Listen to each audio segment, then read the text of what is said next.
এখন দেখলাম আওয়ামী লীগ ব্যান করতে হবে, তার জন্য আন্দোলন। কারা আন্দোলন করে? এরা কারা? কেউ কেউ বলছে এটা বিপ্লব। এটা কি বিপ্লব হচ্ছে? এটা তো বিপ্লব না, এটা সম্পূর্ণ সন্ত্রাসী কর্মকাণ্ড, এটা জঙ্গির কর্মকাণ্ড। এবং এই জঙ্গিদের সহায়তা নিয়ে যে দীর্ঘদিনের চক্রান্ত, আর তার পিছনে শক্তি তো তখন বাইডেন সরকার, আমেরিকা, তারা ছিল। আর আমেরিকা তো সবসময় বে অফ বেঙ্গলের উপরে একটা লোভ, এখানে একটা ঘাঁটি করা। এবং এই প্রস্তাবটা আমাকে অনেকবারই দিয়েছে। আমি দেশের ওই কোনো জায়গা করে ভাড়া দিয়ে আমার ক্ষমতা থাকতে হবে, এই নীতিতে আমি কখনো বিশ্বাস করিনি।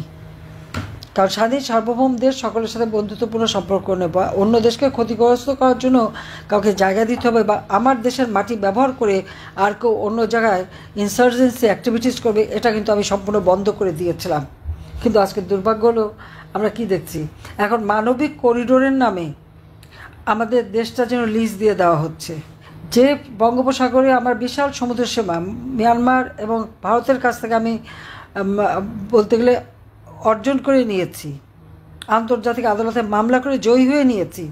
আজকে সেই সমুদ্র সীমাও কিন্তু আমাদের আর আয়ত্তে থাকবে না, সেটাও চলে যাবে। কারণ আমেরিকার যে পরিকল্পনা, এটা তো সকলেই জানা উচিত, এতদিনে সবাই জানে। যখন আমি বলতাম তখন হয়তো অনেকের খারাপ লাগতো, ভাবতাম আমি এটা কী বলি।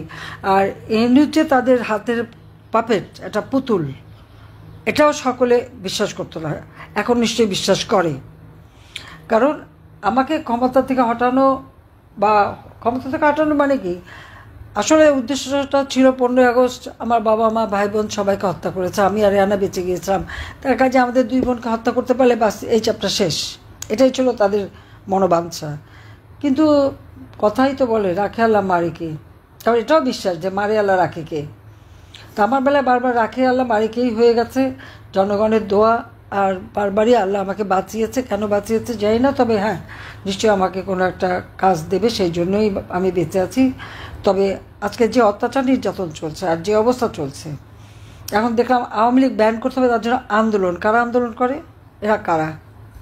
এবং এভাবে একটা মানুষের দৃষ্টিটা সরিয়ে দিয়ে অপরদিকে কিন্তু ওই করিডোরের বিরুদ্ধে সবাই কিন্তু ইতিমধ্যে কিন্তু সেই আরাকান আর্মি বা এদেরকে সহযোগিতা করা বা তাদেরকে মদত দেওয়ার সব রকম প্রচেষ্টা কিন্তু অব্যাহত রয়ে গেছে। আমি ঠিক জানি না এটা করে আমাদের বাংলাদেশের লাভটা কী, দেশের মানুষের ভাগ্যটা কোথায় নিয়ে যাচ্ছে। আজকে বলছে মানবিক করিডোর, পৃথিবীর বিভিন্ন দেশে যেখানে এই করিডোর হয়েছে সেখানে সেই দেশগুলির কী দশা হয়েছে সেটা সবাই একটু দেখা উচিত।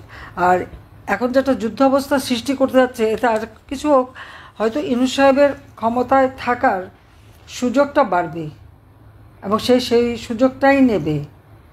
নইলে যেখানে মিয়ানমারের জান্তার সরকার, আর সেখানে মানে তার ওখানে আরেকটা গ্রুপকে এভাবে সহযোগিতা করা, এতে বাংলাদেশের জন্য কত বড় একটা ক্ষতি হবে সেটা কি ভেবে দেখেছে? আজকে যদি জান্তা সরকার এই আরাকান আর্মির উপরে আক্রমণ শুরু করে, এয়ার অ্যাটাক করে, সেগুলি কোথায় যেয়ে পড়বে? শুধুই কি তাদের উপরে পড়বে? বাংলাদেশ ক্ষতিগ্রস্ত হবে না? বাংলাদেশকে কেন এই ধরনের ঝুঁকির মধ্যে ডক্টর ইউনূস ফেলছে সেটা আমার প্রশ্ন। কেন বাংলাদেশের জনগণের ভাগ্য নিয়ে সে সিনেমেরি খেলছে? তার তো পয়সার অভাব নাই। গ্রামীণ ব্যাংক, টেলিকমের টাকা থেকে শুরু করে সমস্ত টাকা, দরিদ্রের মাথার ঘাম পায়ে ফেলে উপার্জিত টাকা সবই তো সে নিয়েছে। তার তো বিলিয়ন ডলার নাকি বিদেশে, ফ্রান্সে নাকি 2 বিলিয়ন ইনভেস্টমেন্ট করেছে, কিন্তু বাংলাদেশে 1 পয়সাও করেনি, দেয়নি।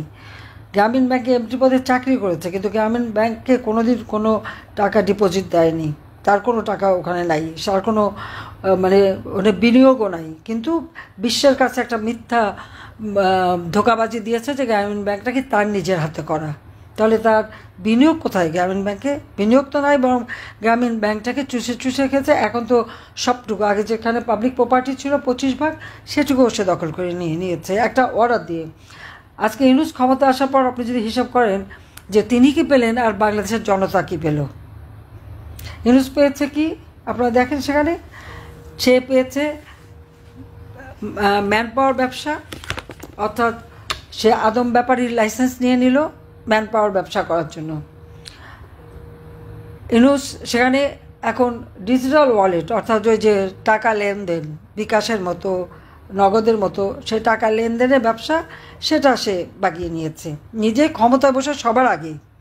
এবং তার বিরুদ্ধে এই যে গ্রামীণ ব্যাংক এবং টেলিকমিউনিকেশনের টাকা আত্মসাৎ করা, বিশেষ করে শ্রমিকদের, তার নিজের কোম্পানির শ্রমিক তাদের টাকা মেরে খেয়েছে।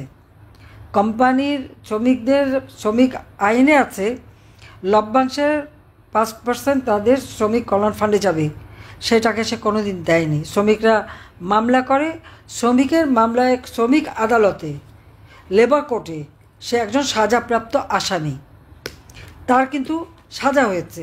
হ্যাঁ, আমরা তাকে হয়তো জামিন চেয়েছে, জামিন দেওয়া হয়েছে, আপত্তি করা হয়নি, কিন্তু সে তার নোংরামিটা দেখালো।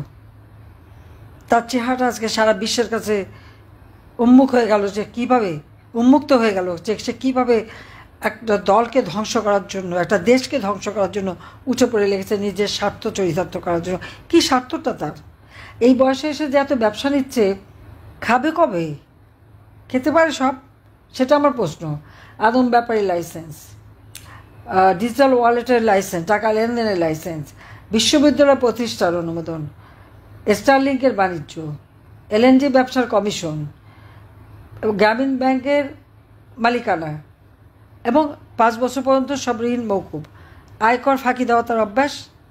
666 কোটি টাকার আয়কর সেটাও সে ফাঁকি দিয়েছে, সেটাও দেয়নি। তার কাছে প্রায় 1100 কোটি টাকার আয়কর পাওনা, এবং তার যে কোম্পানি 48টা কোম্পানিতে কোনো দিন একটা কোম্পানি থেকেও সে কোনো আয়কর দেয়নি, কারণ সবগুলি সে লোকসান দেখাতো আর লাভের ভাগটা চুরি করে নিয়ে যেত। যেখানে বিশ্বে অনেকে অনুদান দিয়েছে গ্রামীণ ব্যাংকের জন্য, সেটাকে গ্রামীণ ব্যাংকে কোনো দিন যায়নি। একটা কোম্পানি খুলেছে আর সেখান থেকে টাকা কামাই করে সে টাকা সে নিয়ে চলে গেছে।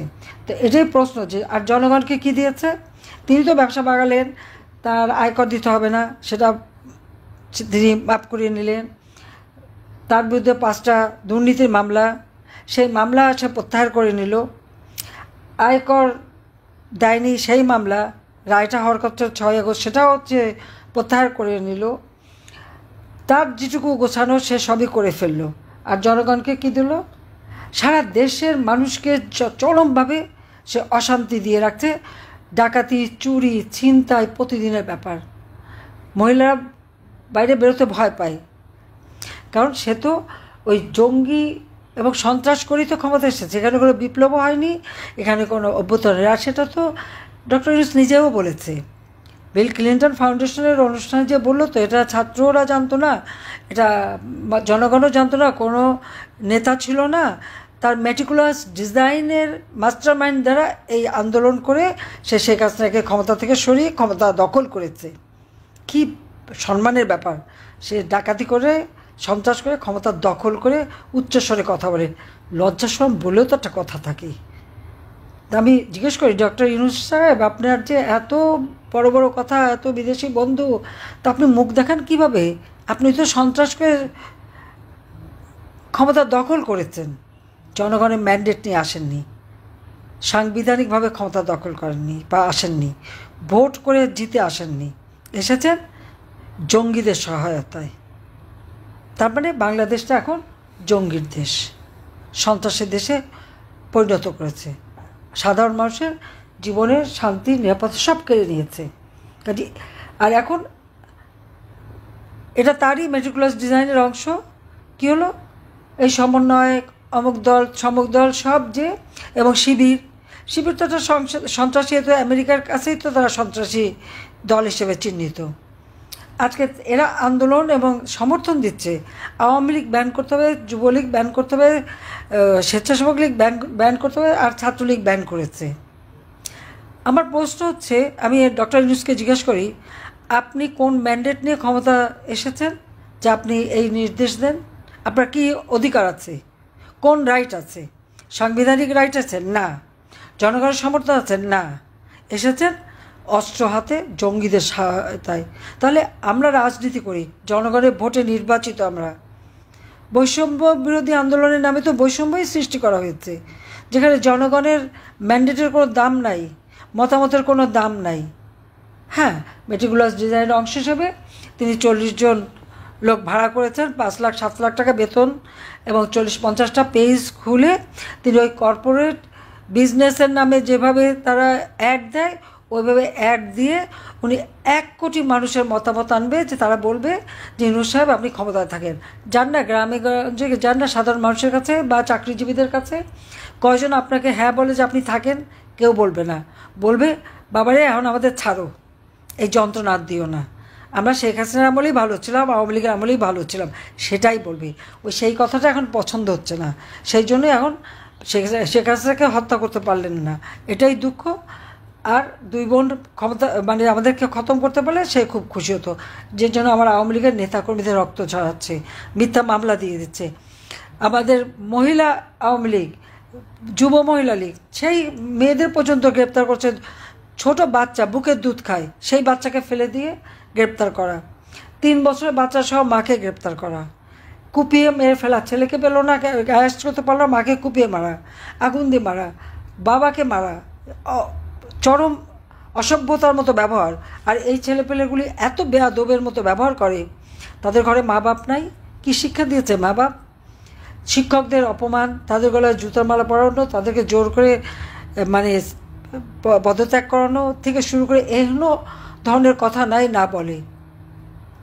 এই একটা জেনারেশনকে এইভাবে চরমভাবে মানে তাদের কোনো ভদ্রতা না, শিক্ষা না, অ্যাটিকেট না, কিছু শিখলো না, শিখলো চরমভাবে বেয়াদবি করা আর দুর্বৃত্তায়ন। তো এই জাতিকে কী পাবে এদের কাছ থেকে ভবিষ্যতে? কী পাবে?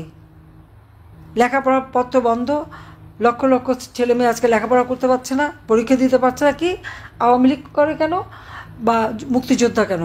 লজ্জা করে না এটা বলতে? এই লাখো শহীদের রক্তের বিনিময়ে এই স্বাধীনতা এসেছে, মুক্তিযুদ্ধের মধ্য দিয়ে স্বাধীনতা এসেছে। এই স্বাধীন সার্বভৌম রাষ্ট্র গঠন করে দিয়ে গেছে যারা, তাদেরকে অবমাননা করা, 32 নাম্বার পুড়িয়ে বঙ্গবন্ধুর নাম মুছে ফেলবে, সেটা পারবে না, কোনো দিন পারেনি, কেউ পারবে না। আজকে মুক্তিযুদ্ধের স্মৃতি মুছে ফেলা, আর যারা আমাদের পরাজিত করেছিল, মা বোনদের ক্যাম্পে নিয়ে দিনের পর দিন অত্যাচার করেছে, গণহত্যা চালিয়েছে, দিনের গ্রামের পর গ্রাম জ্বালিয়ে পড়ে ছাড়খাড় করেছে, তাদের সাথে গলায় গলায় ভাব। চমৎকার! কোন দেশে আছি আমরা? জঙ্গি, সন্ত্রাসী, যুদ্ধাপরাধী, বঙ্গবন্ধুর হত্যাকারী, এরাই হয়ে গেছে এখন তার ক্ষমতার আধার। এখন জনগণ, তাদের নাবিশ্বাস উঠেছে, এখন জনগণ চিৎকার করে বলে যে ইউনূস তুই কবে যাবি, আমরা কবে মুক্তি পাব? সেটাই হচ্ছে কথা, যে এই জঙ্গি ইউনূসের অত্যাচার, নির্যাতন, আর তার ওই ম্যাটিকুলাস ডিজাইন, আর তার ওই চালা চামুন্ডাদের হাতে সারা বাংলাদেশ জিম্মি। কিন্তু জনগণের কাছ থেকে বিচ্ছিন্ন করতে চায়, সে বিচ্ছিন্ন করতে পারবে না। আমি জনগণের জন্যই আছি, বাবা মা ভাই সব হারিয়েছিলাম, এই বাংলাদেশের মানুষকে আমি আপন করে নিয়েছি।